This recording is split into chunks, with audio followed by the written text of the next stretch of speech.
pretty much every company has a mission statement, purpose statement. Pretty much every company has values, but how much are they really living by them? How much are every employee, every individual actually aligning their own personal values and purpose to that of the company? Because that's when the magic happens.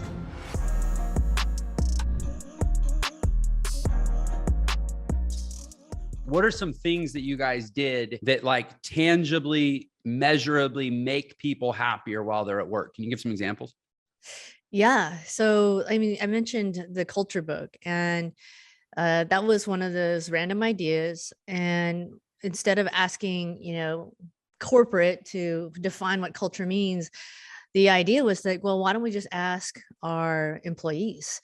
So every year we would publish this book and ask people to submit what they think Zappos culture means to them, and publish it completely unedited. And this is like a physical book. And it just went to show how many people submitted to this. And most of them were not anonymous. They like submitted their name, and they explained out very clearly, succinctly, why they loved working at Zappos. And it was because of the values, it's because how they were treated, it's because they were happy people.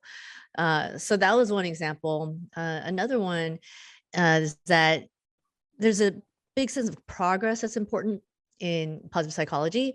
So for their marketing department, basically, instead of saying, hey, you've got 2 years to go from entry level to a buyer, which is kind of a big deal, retail company.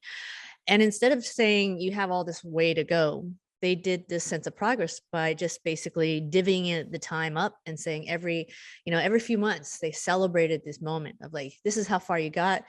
This is, how far you need to go.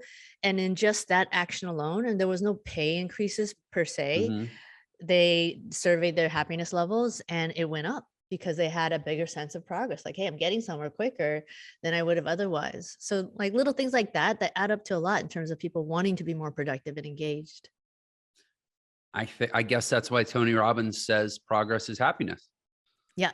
A big piece of it for sure. Yeah. We, in our business, we have courses and we have coaching and we have mentorship and we have all these different ways to support people building businesses, a lot of new entrepreneurs. And full well that starting a business can be a pretty long, slow haul.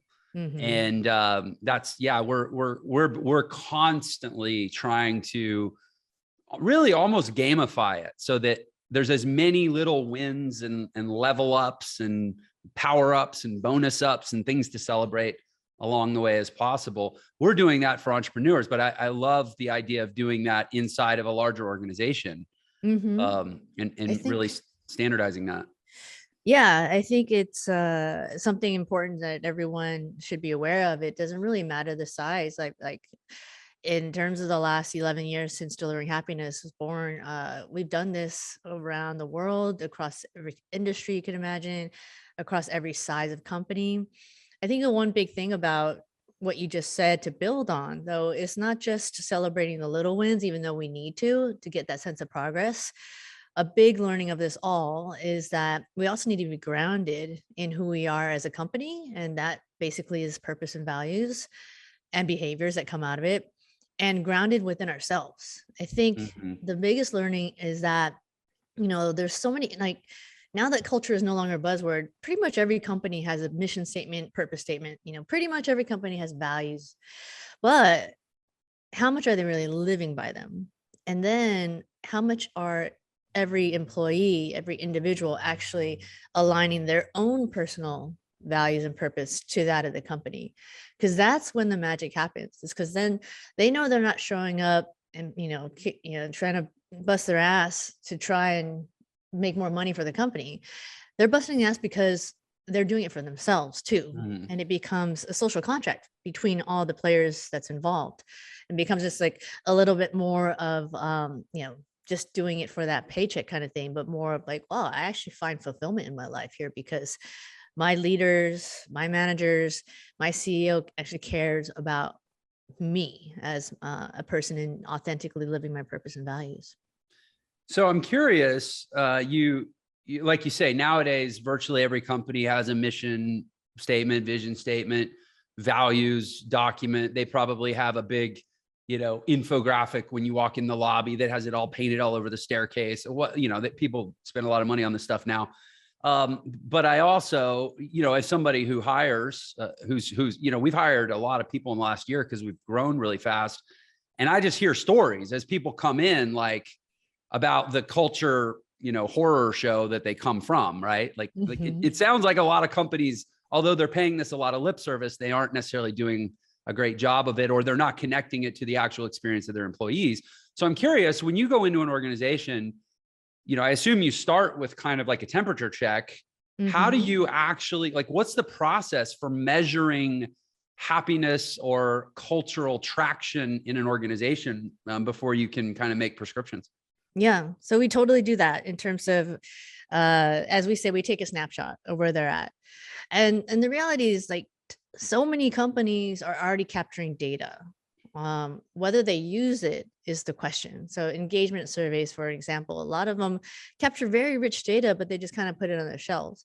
So what we do is kind of get assessment of what data is already being captured, because usually it's super valuable in order to get a sense of what's going well and what's not going well.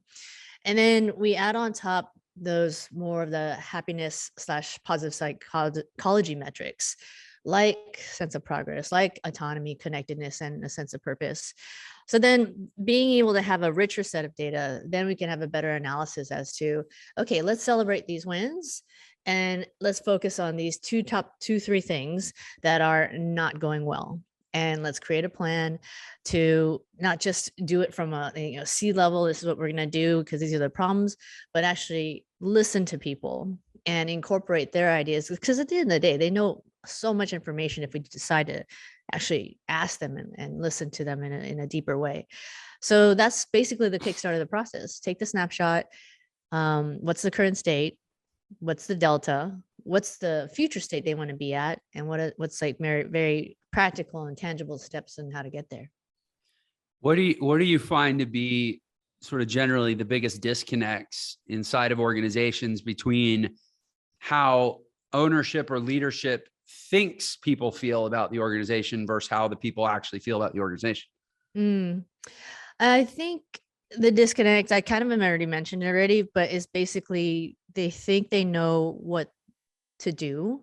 They think they know what the prescription is because of what they're seeing at their level, but they're not actually really actively listening to all the levels of what the rich feedback is as to what's going well and what's not going well.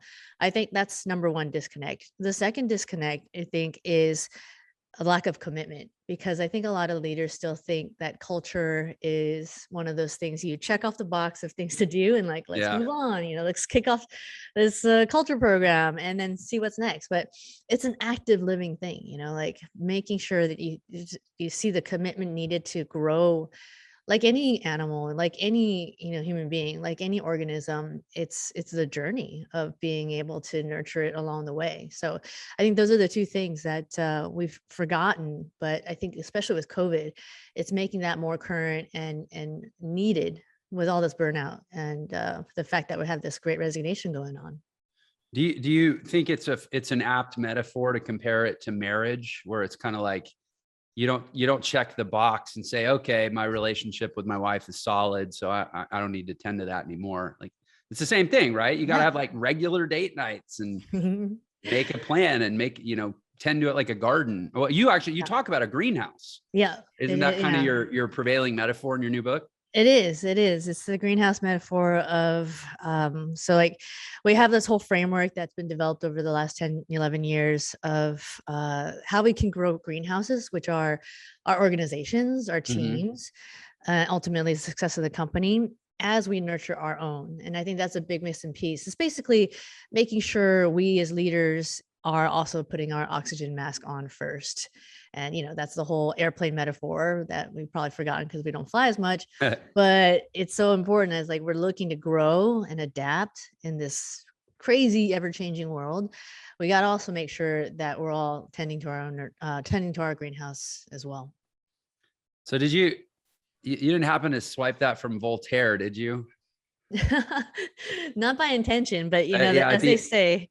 As they say, there's no original idea. So Well, yeah, it's just about the last line of Candide by Voltaire talks about every man needing to tend his garden. So I wondered, nice. for some reason that resonated with me and it's stuck. I haven't read it in 20 years, but oh well. So I have a company called Antras Institute, and we are, we fancy ourselves in that kind of Zappos, Patagonia, Tom's Shoes, Starbucks, even sort of like conscientious and highly conscious, corporation / place to work. So I'm like, and I'm really, really into this stuff because my experience, and I suspect you'll corroborate this, is that like fulfilled, happy people do way better work. And a lot of employers think that if they lean too much into making their employees happy, that somehow the employees will like become, take it for granted and become indulgent and lazy, and they won't like grind and produce enough widgets to hit the quota or whatever. And that's just not really how it is it? Yeah, it's totally, I mean, it sounds like you got it, but like, it's totally the opposite. It's I mean, it sounds so simple, but basically if we treat people like assets, which they are, and we invest in them, and it doesn't mean taking lots of money, it actually investing in who they are as people, and wanting to make sure they're being happy and authentic to themselves, they'll work that much harder for you. So how did you get started with this whole thing? Do you mind kind of taking me through your backstory? Yeah, no, not at all. I was one of those .com babies back in the 90s, and, .com booms, money, title, status, internet consultant, and life was really good. And then I got spit out because the .com busted, and I got laid off, and 9/11 happened, and I also lost my dad, all in a very short while. And it made me realize I had my values wrong. I had my life priorities wrong. I was all in it for, again, the money, title, status, because I thought I needed to prove something. And then after that, I decided I didn't want to go back to the corporate world. I didn't like that loss of control of getting laid off after working my ass off. So I became an independent consultant. And that's more or less when I met Tony, and he had just become CEO of Zappos at the time.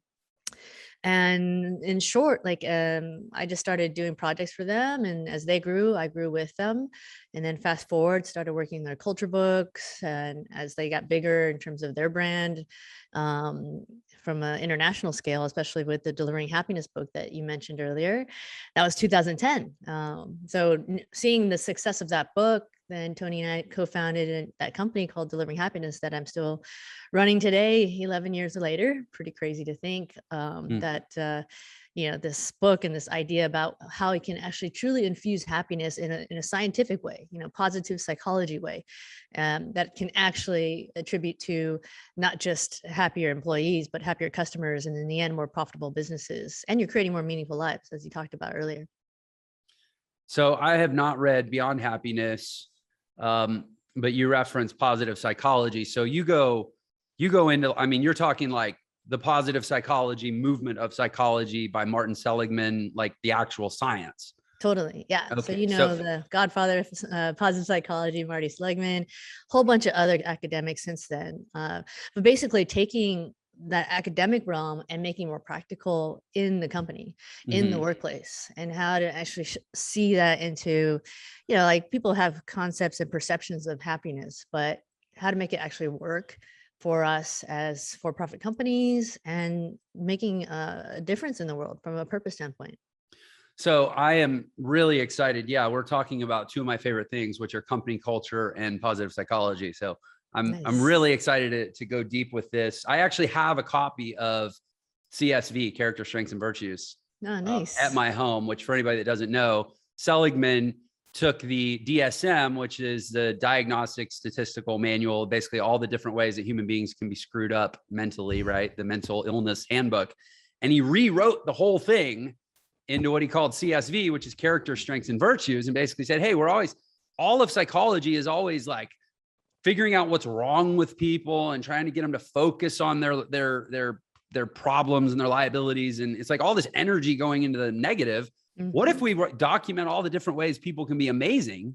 Yeah. And we build a whole movement of psychology focused on how to amplify that instead of try to mitigate the other. And that's, I guess, at the core of it. But so, yeah, I'm a big nerd on this stuff. I don't know. Maybe Awesome. it's the new cool, but I always felt like I was sort of a nerdy student of this stuff. But anyway, I want to actually go back deeper though into the work with Zappos. So you meet Tony right Yeah. when he's starting Zappos. Was it in Las Vegas yet? Because then he No, started not somewhere yet. else. Yeah, originally it was in the Bay Area. So Mhm. actually had different offices, kind of, startup style, hopped from one office to another, ended up in San Francisco on Van Ness Street, if anyone's familiar with the area. And that's where it pretty much blew up from there as a startup. And I mean, it used to be in this old like theater type place, and just it's like a random place where all of a sudden you saw more and more shoes growing in this theater slash retail space. Yeah, and that's where it all started. And eventually years later they decided to move to Vegas because they really wanted to focus on a core competency of customer service. Interesting. And what was it about Vegas? Is it just all the hospitality people or what?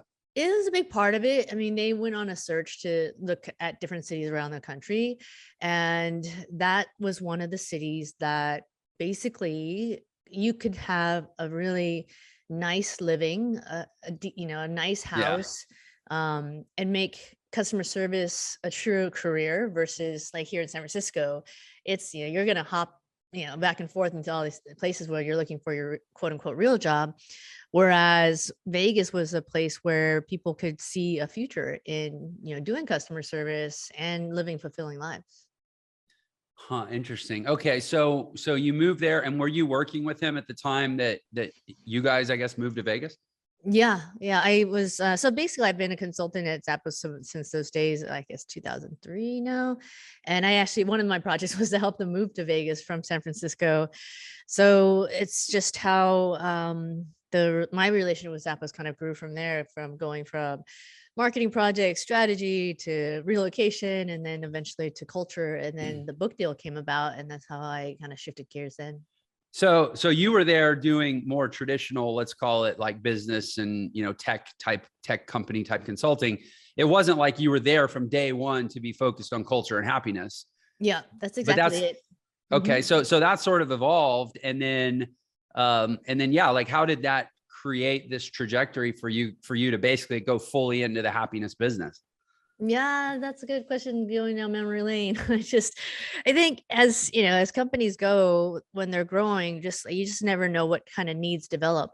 And then as Tony and I started geeking out on positive psychology, it was like, whoa, that's pretty interesting. Like there's this whole body of studies, focusing on what's right with us, not wrong with us, and what might happen if you actually apply that to a company setting, to a workplace setting.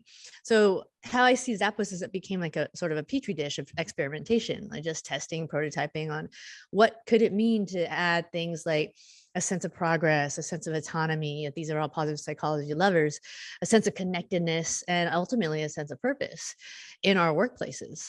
So that's how the culture piece of my work at Zappos kept on growing and evolving into the culture book, and it became one of the first culture books in the world, and it kind of like helped put Zappos on the map of being a beacon of culture when culture wasn't even a buzzword yet. So I Mm-hmm. think it was more about like, how do we make sure people want to get up in the morning and show up because they're with friends, not just with like coworkers or colleagues. You start delivering happiness with Tony. When did you guys officially create that as a organization? It was 2010, Okay. same year That's when we the book launched came the out. book. Yeah. Yeah, when we created the organization also because we knew that the Amazon acquisition was imminent, so we definitely wanted to have our own separate entity. Gotcha. Okay. Um, so that organization then, when did the Amazon acquisition was like 2010, 2011, Mhm, right? But Tony stayed on at mhm. Zappos after that, right? Yeah, he did. And so was he really involved in in the delivering happiness organization, or was he busy with Zappos and you were running DH? Yeah, he was busy with Zappos. He also got busy with something called Downtown Project that he got really passionate about, Yeah, which yeah. was revitalizing downtown Vegas. So That's where they yeah, have all like the cool living, like almost like little hip trailers and stuff where people can live. It's kind of offbeat, right? Yeah. So they were like Airstreams, tiny Yeah. homes, and like I think one of the ways they uh, sort of described it was like an urban Burning Man Yeah. kind of vibe. So And yeah, he lived there too, right? Didn't he live he in one? did. Yeah, Yeah. he had an Airstream for many years, and a llama and a dog. That's right. Yeah. And so so then you're running DH, and who was the first, if you're, well, I guess allowed to say, who was the first company that was like, okay, this isn't just a, a Hmm. fad or a cultural, meme, but like this stuff really matters and we need to invest in this for our company. Wow, you're really trying my memory here. It was back in the day. So I think there was a combination of startups and mid-sized companies, and like one that comes to mind was HP. Okay. There was a company called Real Truck that sold truck supplies online. And actually the producers of Lost, do you remember that show Of on course. TV? Yeah. Yeah, Yeah. they are early customers as well. JJ So Abrams, right? Yeah. yeah. So it was interesting to us because it was like a spattering, it wasn't like you would think forward thinking technology companies or whatever. It was really those that wanted or wanted to see the yeah, the positive outcomes of what happiness can bring. So it was really cool. And then Do half of you- our companies, excuse me, was has been international since. So that was also really Hmm. interesting. Cool. Do you think that and maybe it's changed, but I guess then and now, how much are companies, calling you from sort of a, pathology / intervention, hey, we're sick, we need you to come cure us, versus how much are people calling you proactively to, try to go from good to great or great to greater, I guess. Yeah.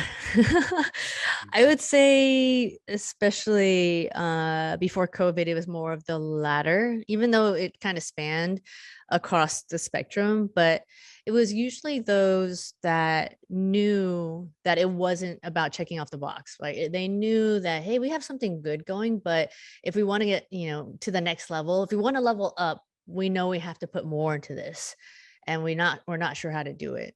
So essentially, leaders that have evolved in their own right, Mm-hmm. of realizing they hadn't figured everything out yet and they had more to learn, especially when it comes to people and culture. I think that has been growing over the years in terms of that level of evolvedness. Yeah, but since COVID, is it more of the former? People realizing, Since okay, we can't hide from this anymore. Yeah, I think since COVID, it's been a bigger because the rate of change has happened so quickly. It's been like, oh wow, this great like I mentioned earlier, like, this great resignation is just freaking freaking people out, freaking Yeah. leaders out. Like, why are people quitting and they have nowhere else to go, and they don't even have a second job lined up? There's something bigger here that I think leaders are realizing, that the future of work isn't the future. It's like it's happening right now. Yeah. And if they don't address it, there's no future to their own company.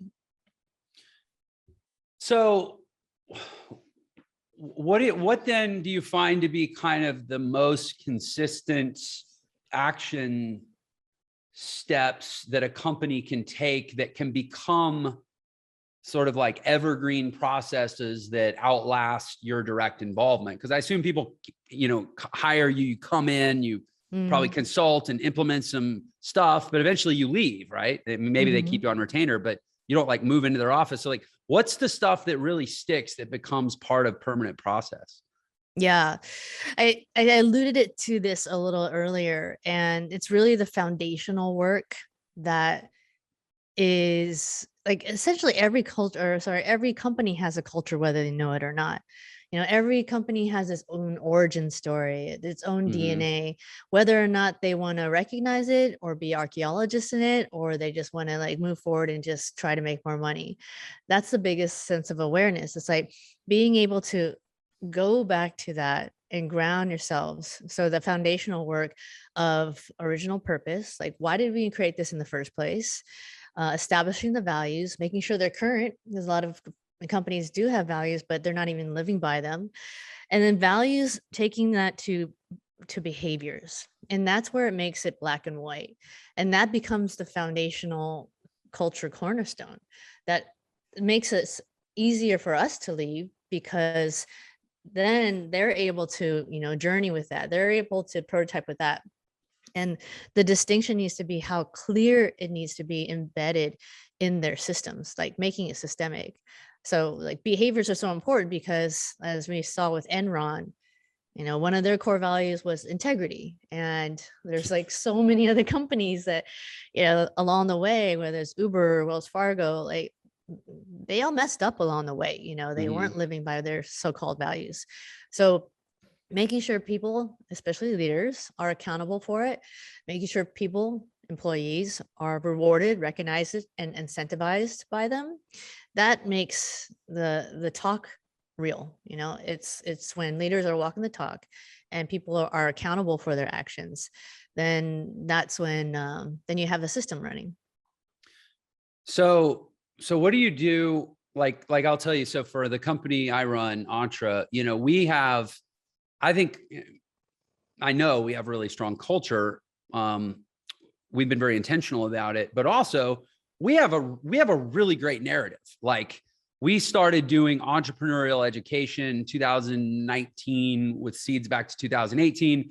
We were talking about taking control of your own life, empowerment, control your income, operate in a ceiling-free environment. Sky's the limit. Like, when you become an entrepreneur, all the personal development. Like, we were saying all this stuff that now with the pandemic and the Great Resignation, like we were 2 years ahead of where the narrative is right now. If people want to go out on their own and they want to be independent and empowered and self-determining and all this stuff. So like, we're riding the wave of this great narrative and cultural relevance that obviously is a huge part of our culture of like, hey, we're the good guys. We're the cavalry. We're here to solve the problems that the world is facing right now.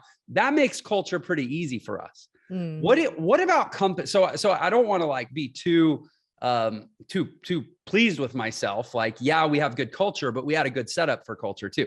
What about companies that like manufacture widgets, or, the Walmarts, or they provide either a commodity or a totally fungible product or service, or they just, at the end of the day, there's really nothing that special about them. Like, how do you help those? Because I picture working at one of those companies, like I think of the old Flintstones cartoon, like Cogswell's Cogs, like they just make cogs.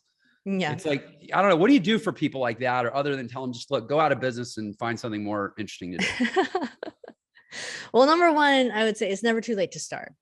And number two, even if you have huge companies like Walmarts of the world, it doesn't mean you have to, rebuild and redesign everything in one day.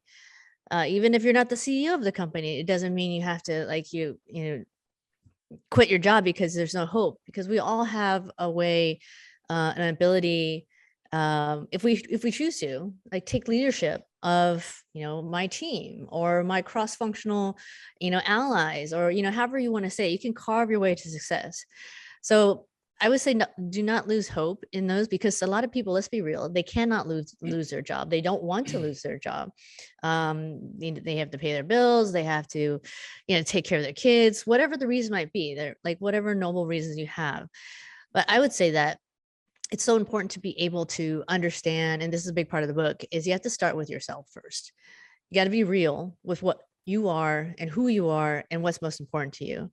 And that's why I keep on harping on the purpose and values thing. Like, even if your CEO doesn't get it, once you have a better sense of who you are, authentically speaking, and that means not just the highs and celebrating that and what's most important there, but also your lows. And that's a big part of why I call it beyond happiness, because it's not rainbows and unicorns. It's also accepting the fact that life is not going to be hunky-dory. We all obviously known it for the last almost 2 years, but being able to identify those things and ground ourselves in that, then we can actually start building from that and making better decisions from that.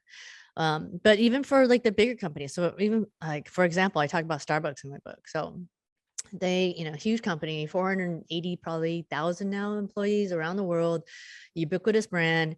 And it was so interesting to see, they were hemorrhaging revenue after COVID hit, like most companies in the world. And here they are, like 50 years they've been around 50 years. new CEO, leadership team, etc. And they're at this pivot point of like, what do we do with ourselves? And this is a huge change for us. We've been focusing on profit, doing really well. Stock market was an all-time high before COVID. And what I saw was remarkable. I saw the leadership team put aside their differences, put aside their politics, and said, "Hey, are we actually living by this mission on our wall, which is inspiring and nurturing the human spirit, one cup, one person, one neighborhood at a time?" And they took it upon themselves as leaders to say, "I don't know if we are. I don't think we are. We need to do something about that now." That's pretty some honest, deep diving reflection in a mirror of, am I going to be happy when we have our stock price hits another all-time high, but yet the globe is, climate change is hitting us and the globe's gone? No, I don't think so. Let's get real with ourselves. So that's when they decided to overhaul what they meant by their mission statement. And they reinvested, I'm not allowed to say, but just a lot of money into creating programs around people positive and planet positive, not just profit positive anymore. So I state that example because here's this huge conglomerate, right? This huge ubiquitous brand, but it just took these leaders to have that honest look within themselves to decide to align in one of the craziest times that they ever had experience in triage and decide to do what's right. So I think from whether, you're at that level, at the boardroom, C-level, or your individual leader as a team or a person, we all have our choices to make. Hey, sorry for the interruption. I just wanted to let you know you can get a free copy of my book, The Millionaire Shortcut, which shows you the fastest way to become a millionaire in the new economy. And there's a special link just for this episode in the description. So thanks for tuning in, and I hope you enjoy the rest of the episode. So basically, if I'm hearing you, you're saying it doesn't really matter what the organization does, what industry or category they're in, or what product or service they provide. It's always possible to create great values, great purpose, great culture if people are the priority. That's right. Yeah. Yeah. There's one of our clients in Mexico, it's a Cinemaplex called Cinepolis. They decided to focus on their purpose and values before COVID hit. And one of the most remarkable stories was that one of the guys that works as a janitor in the bathroom as his everyday job, he was voted one of the most purposeful guys because he said, "Hey, yeah, I get my paycheck, but my purpose is in this notebook." And he has this notebook where he jots down all the things that people say about how clean the bathroom is. Like, it feels like the Four Seasons in here. And he gets personal pride out of that. And that was, coming from his own self-reflection of what makes him get up in the morning.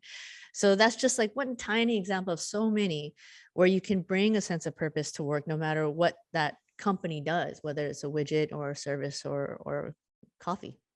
Wow. So obviously, what an amazing story. And every business owner or CEO or HR person on earth wants to hire that guy and more like him, right? Yeah. What do you do? Do you ever go into organizations where it's like they're convinced that the people are the problem, that they're not the problem, that it's just the millennials and the economy and everybody's indulgent, nobody wants to work, and the government's paying people to stay home and not work, and you can't find good people, and so culture is going to suck because people suck, but we can't say that because we're the boss, but like that's actually really what we think. Like, do you bump up against that? And if so, like, how do you get people? I mean, because not every janitor that cleans a bathroom is keeping a book like that. Yeah, totally. And that's the reality of the situation. And the short answer to your question is, yeah, of course we bump into that because there are going to be companies and leaders that say, we want to check that box of culture. But what's really interesting is, though, when we start working with them and they see what we're actually doing from not just the employee level, but the executive alignment level, then there's a light bulb that goes off. Then they realize, holy shit, this is for me too. It's not for the people. Right. It's not because they need a paycheck. And those are the most rewarding type of situations, because they finally had this sort of realization aha moment of like, oh, wow, I'm the one that needs to get my values realigned. I'm the one that actually has to reprioritize what I do on a day-to-day basis. And I have stories in the book about super successful people on paper that had to get to those moments of where they're basically broken down. Like David Kidder is one of them. He just sold his company Bionic to Accenture during COVID. So it's pretty a huge deal. But he talked about and told me this really transparent, vulnerable story, how he was growing his company. They're at I don't know, 100 something to maybe 200 employees. They raised about 30 something million. So he thought he was flying high.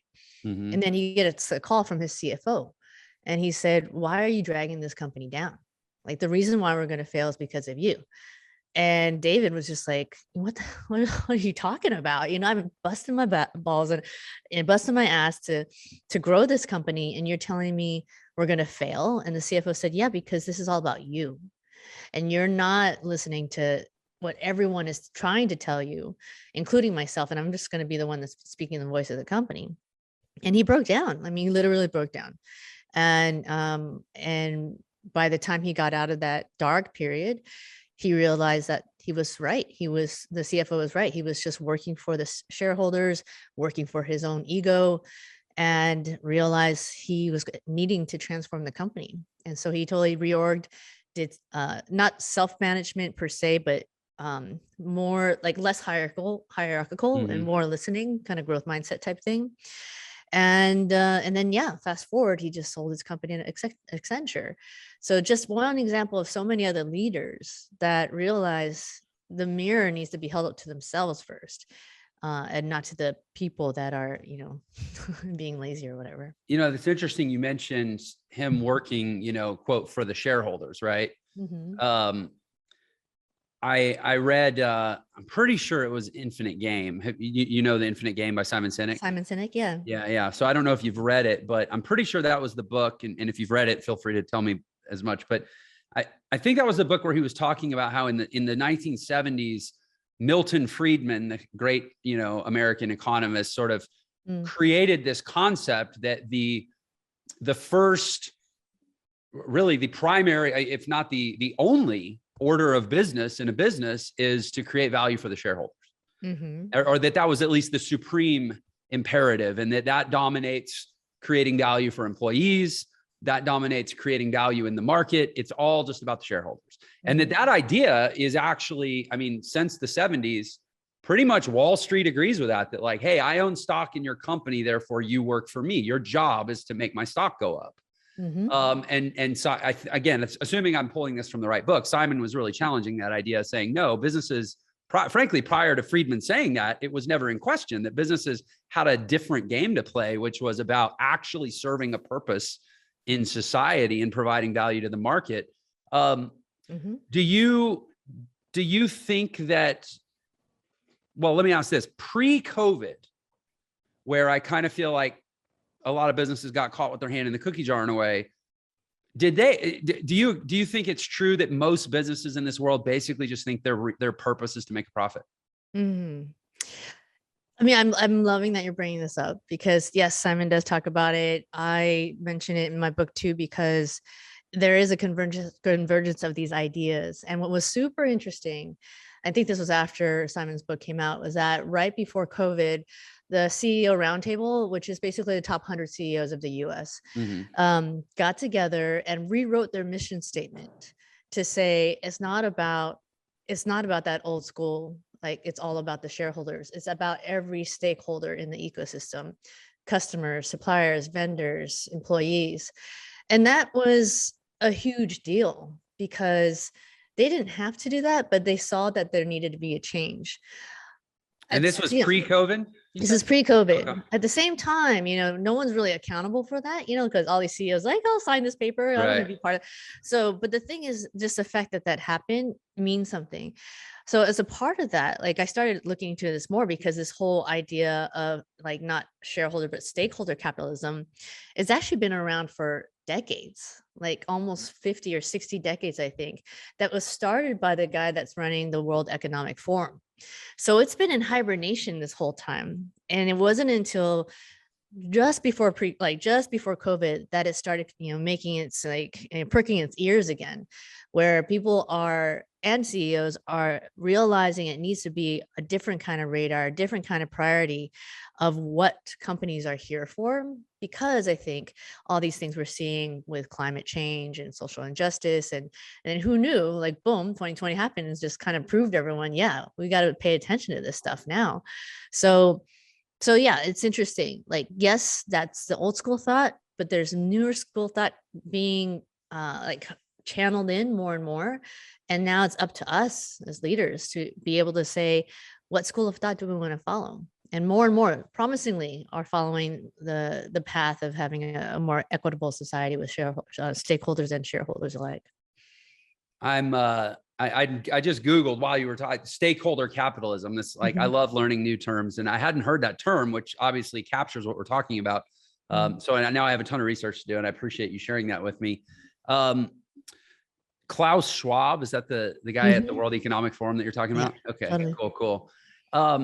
So how do you think, because I've never worked, just so you know, I've never had a job like in any real sense. I had a job for 3 weeks when I was 16 years old, and I got fired from a law firm that was, it was all about shareholder capitalism, where the partners were the shareholders in the law firm, and they were the gods. It was Mount Olympus, and everybody else was the plebeians. And I just hated everything about it. And I was like, I'm never doing that again.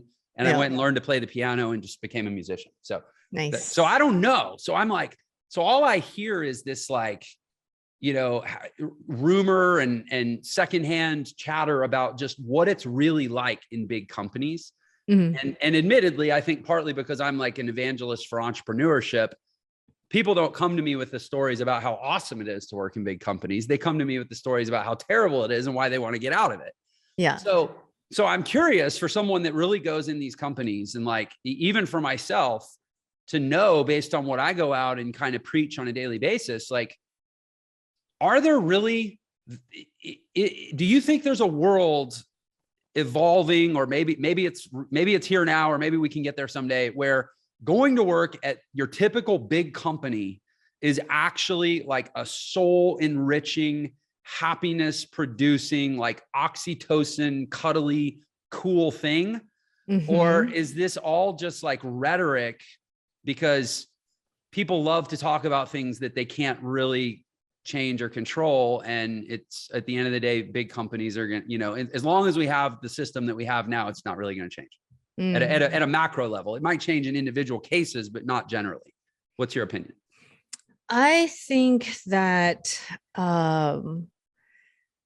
I think it's going to be possible. It's not going to happen overnight. I mean, the macro level stuff, there's the world forces that be, that always will happen, like, good and evil and all that stuff. I mean, that it's been around, the beginning of our time as human beings.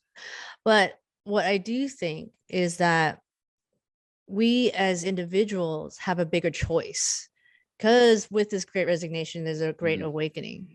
And that bigger choice is that you can, like, follow your path. You did what you wanted to do because you didn't want to be in that environment anymore. And we're kind of parallel paths that way, because I, getting laid off, I was like, I don't want to freaking get laid off again. So I'm just going to do my thing. And now that we have a greater set of choices, especially with, companies realizing people are not going to stand for what happened in the past anymore, I think that gives me great hope and optimism. Again, it's not going to happen overnight, but whether we carve out our own space of happiness and therefore fulfillment and purpose within a company, or if we choose to do it somewhere else.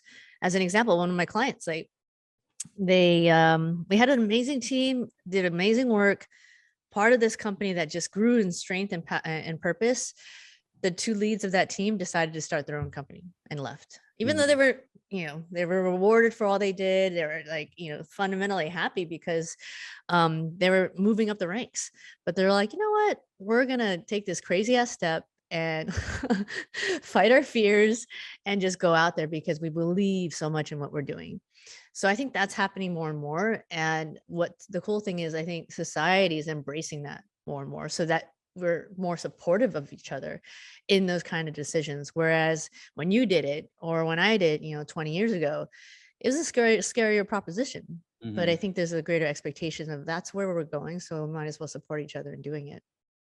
So you think our best shot is kind of like a populist approach. Like we as individuals in the system have to be a stand for what we will and won't tolerate. And that's actually how we're going to force change top down, basically.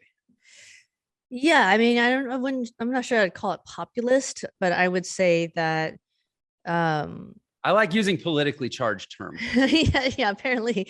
So I would say that I think it's this more of a celebration and embracing of individualism and being real with ourselves, coupled with the fact that we cannot do it together.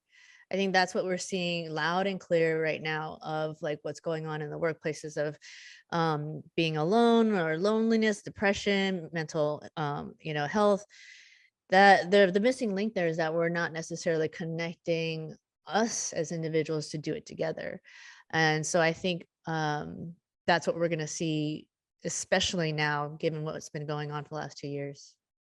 Yeah, that's interesting for me as a head of an entrepreneurial education company, where we're sort of creating this one exit ramp, one type of exit ramp, which is really the go it alone. But then as soon as people get into our world, we're like constantly telling them like, listen, don't get too locked into going it alone. Like you need people, you'll burn out, you'll and so forth. But it's interesting kind of color for me to think about how would we start to create potentially even programs where people can learn to be more, I guess, entrepreneurial, which is, entrepreneurial thinking, but more with a wiring towards collaboration in larger organizations, and even possibly putting people together as groups or teams to deal with that from the outset. Because, the solopreneur path is, I mean, that's as isolating as it gets until you at least start to get some momentum, right? So anyway, thank you for giving me some good stuff to think about. I'm interested. I know we only have a few minutes left, but one of the things I remember reading in Delivering Happiness, the book, Tony talked about that one of the key elements for them was the move to Vegas, and just that he created a lot of opportunities for people to hang out together outside of work and build those personal relationships. So now in the modern, post-pandemic world where people are remote, entire teams and even entire companies are distributed. And I'll use myself as an example. We have, close to 150 team members, and we don't have an office. Like we never have. This was pre-COVID. We all worked from home. Although we've grown a lot during the pandemic. It wasn't that big before. But anyway, my point is, how important do you think that is from a culture building and an individual happiness standpoint? Do you think that a company that's completely remote or completely distributed can create culture and individual happiness as effectively as they would if they had an office? I think the short answer is yes. And the reason why I say that is because even before the pandemic, there were companies that were doing it really well. They were 100% remote. So one of the ones that come to mind and that I actually talk about in the book is Automatic, which is Matt Mullenweg's company, the founder of WordPress. And he's always been about purpose. He's always been about values. And he grew his company there. I think we're worth $3 billion now. And that I think is just a reminder to everyone that's kind of like freaked out and worried about remote work and how can you build culture and all that. It's like, it has been done and it will continue to be done in even more meaningful ways, because we can still connect online. I mean, Zoom land, case in point, like we connected with our family, we connected with our friends and our coworkers. We had to do it. That was our source of connection. But at the same time, we are also very social beings, and social beings meaning that there is that human to human connection in person. I mean, we're seeing it. Everyone's just trying to get outside and connect and, off of the screen. And I think now we're seeing the value of that. So even if you, as with all your colleagues and all that are interacting on a remote basis, Delivering Happiness has been remote since we started in 2010. We also know we have to have other sides of our relationships, of our lives. It may be not work related, or it might be work related, but being able to actually create those spaces where we are interacting in person, it does make a big difference, that we're seeing now because of, the rises of isolation, loneliness, depression, and all that. Well, good. You just saved me a lot of pain, because I have 150 people that are all remote. And if you had said, you're never going to really be able to pull it off without centralizing into an office, I would have had a lot of pissed off people. So Yeah, thank you for that. Thank you for that. I think you're good. Okay. So yeah, geez, unfortunately we're about out of time, but this has been really, really, really cool for me. I kind of feel like you should send me a bill, because I feel like this has kind of been like private consulting for me. So thank you. But tell the world, for the world that wants to know more about delivering happiness, wants to know more about you, like route them accordingly. Where would you like to send people? Yeah. So the book, we just launched the site for the book. It's just Jenn Lim, JENNLIM.com. And the company Delivering Happiness is just deliveringhappiness.com. So come look us up. And the book is called Beyond Happiness. That's right. And it's available everywhere that books are sold, I'm sure. That's Cool. correct. Or do you do any stuff on social media? Or are you somebody that people can go follow, or would you prefer they not? No, for sure. I'm on social media. It's at by Jenn Lim, JENNLIM. If you loved that episode, then you're definitely going to love this one. Check it out. What can we do to foster creativity? Because that's the most powerful natural resource at our disposal. If you really want to grow an organization, you have to find a way to do it using creativity, because being creative on a daily basis, that's the single most powerful way to drive entrepreneurial success.